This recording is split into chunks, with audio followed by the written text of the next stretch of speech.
Frank's hand hit Dean's chest, and Dean stumbled backward. The microphone dangled from Dean's collar, but stayed live. The engineer in the control room didn't stop the recording machine.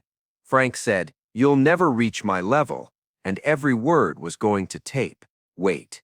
Because what Dean did in the next 40 seconds without saying a word to Frank didn't just end that recording session.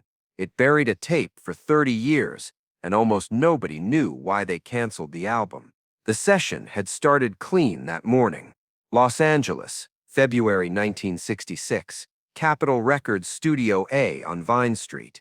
Dean arrived at 9. Frank rolled in at 9:45 with coffee and his road manager. They were cutting a duet record, something the label had been pushing for 2 years. Standards, mostly. The Way You Look Tonight. I've Got You Under My Skin. Songs they could sing in their sleep. The engineer had the room set to 72 degrees because Frank hated being cold in the booth. Dean's jacket hung on the back of a chair. Frank kept his on. They'd done 3 takes of the first song by 11. Clean, professional. Dean hit his marks. Frank sailed through his phrasing, and the producer in the booth, a guy named Sheldon K., 38, thin glasses, reputation for working fast, gave them the thumbs up through the glass. We're golden, gentlemen. Moving on. The second song was supposed to be Embraceable You. Dean's verse first, then Frank's, then the harmony on the bridge. They ran it twice. On the second take, Dean nailed a note he'd been chasing all morning. A clean slide up into the final phrase that made Sheldon sit forward in his chair. When the song ended, Sheldon hit the talkback button. Dean. That was perfect. Best take I've heard from anyone in 6 months. Frank was standing near the back of the booth, flipping through sheet music. His head came up. Dean didn't see it, but the bassist did. The bassist looked at the drummer. Neither of them said anything. Sheldon's voice came through again. "Frankie, you're up. Let's get your verse and we'll stack them." Frank stepped to the microphone. He didn't look at Dean. He sang his verse, technically flawless, but something in the room had shifted. The engineer felt it. Sheldon felt it. Dean felt it, but didn't know why yet. When Frank finished, Sheldon said, "Great. We'll do one more for safety." Frank nodded. Dean moved toward the water cooler in the corner. That's when Frank spoke. "Sheldon." "Yeah, Frank? You want to run that back?" Dean's take. Sheldon hesitated. Sure. Give me a second." The tape rewound. Dean's voice filled the studio. That same note, the one Sheldon had loved. Frank stood completely still, hands in his pockets, eyes on the speaker mounted above the piano. When it finished, Frank turned and walked out of the booth. Dean thought he was going to the bathroom. The drummer thought Frank was getting another coffee. Sheldon thought Frank was done for the day. Frank came back 30 seconds later. He didn't have coffee. He walked straight to where Dean was standing near the music stand, and he said, "You covering for me now?" Dean blinked. "What?" "You heard Sheldon. He loved your take. He didn't say a damn thing about mine." "Frank, he said yours was great. He said yours was perfect. Best he'd heard in 6 months. You think I didn't catch that?" Dean put the water cup down on the piano. His lavalier mic was still clipped to his collar. The little red light was on. Still recording. "Look at that detail, because it matters in a moment. Frank, I sang a song. That's all. You're here to cover the harmony. You're here to fill in around my vocal. You're not here to be better than me." The bassist stopped tuning. The drummer set his sticks down. Sheldon leaned toward the glass in the control room, finger hovering over the talkback button but not pressing it. The assistant engineer, a kid named Paul, reached for the record button to stop the tape. Sheldon put a hand on his wrist, kept it running. Dean took a breath. "I'm not trying to be better than anyone. We're making a record. You're making yourself look good at my expense. That's not what's happening." Frank stepped closer, close enough that Dean could smell the coffee on his breath. "You've been doing this for years, playing the nice guy, playing the humble one. Meanwhile, You're always working an angle. There's no angle, Frank.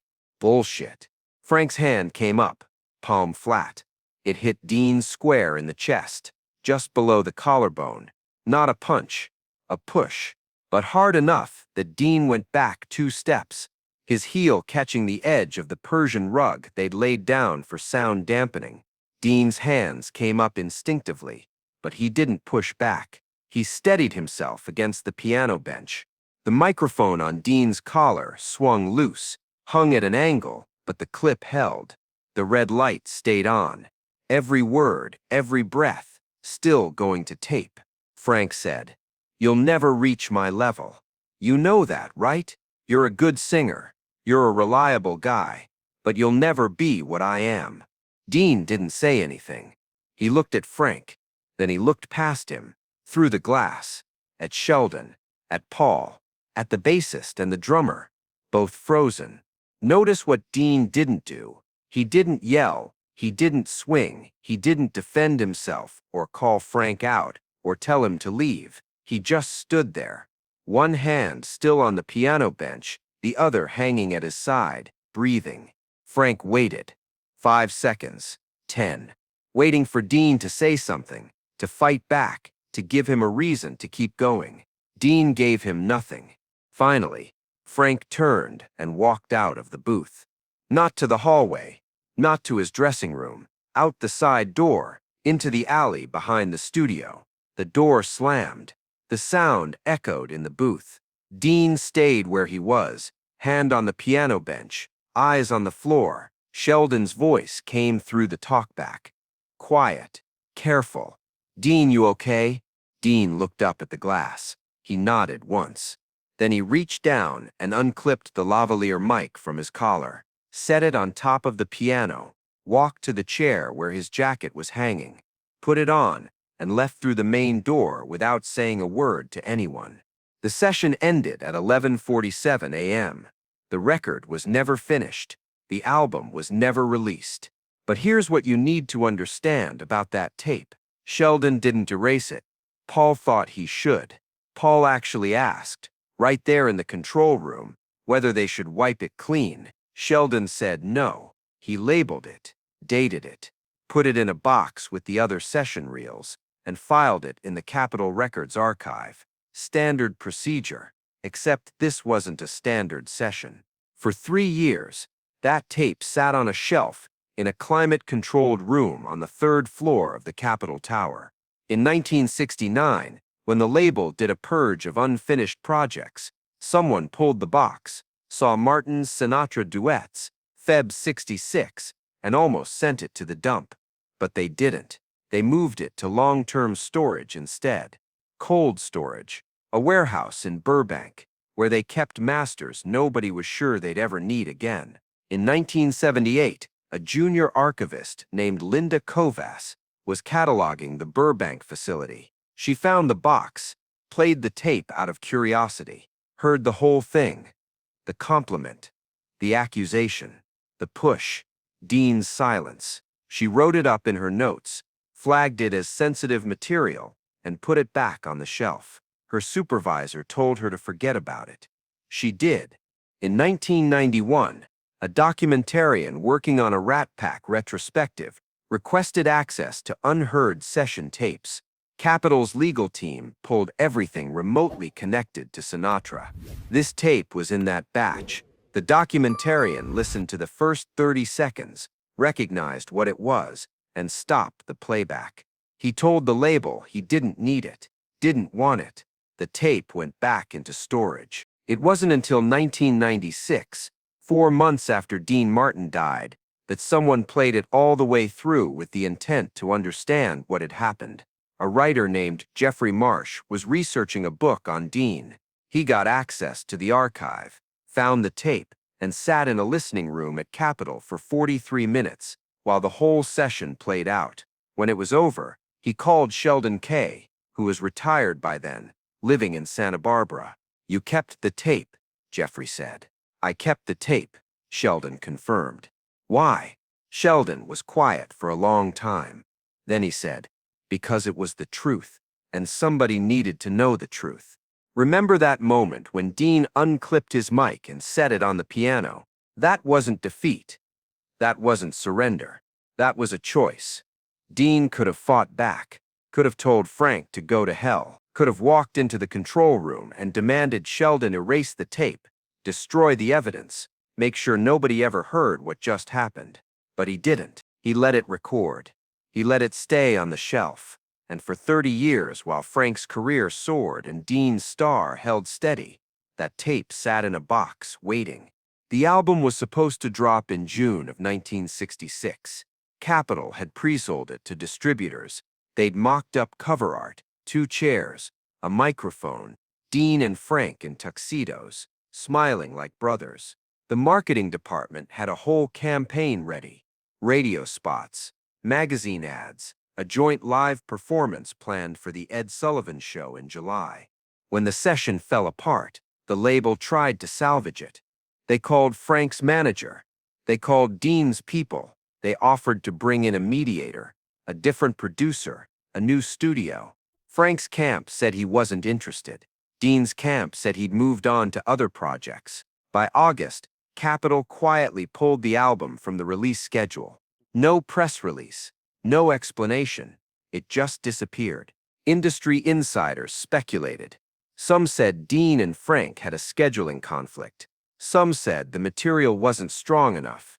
A couple of columnists hinted at creative differences, but nobody had details. The truth stayed locked in that tape box in Burbank, and the 3 people who knew what really happened, Dean, Frank, and Sheldon, didn't talk. Dean and Frank saw each other again, of course. You can't avoid someone when you run in the same circles, play the same rooms, know the same people. They were cordial, professional. In 1968, they did a benefit together in Palm Springs, shared a stage, told jokes, sang a song. To the audience, everything looked fine. Backstage, they barely spoke. In 1974, Frank called Dean to ask if he'd appear on a TV special. Dean said yes. They rehearsed separately. On the day of the taping, they ran through their bit once, nailed it, and left through different exits. The director told a reporter it was the smoothest shoot he'd ever done with 2 legends. He had no idea they hadn't said more than 12 words to each other off camera. Listen, because what that tape really captured wasn't just a fight between 2 singers. It was the moment when ego and artistry collided, when a compliment became a weapon, when friendship couldn't survive the weight of comparison. And Dean understood that. He understood it the second Frank's hand touched his chest. He could have escalated, could have destroyed Frank's image with one interview, one leaked story, one tell-all book, but he didn't. He walked out of that studio, got in his car, and drove home. He never mentioned it publicly. Not once.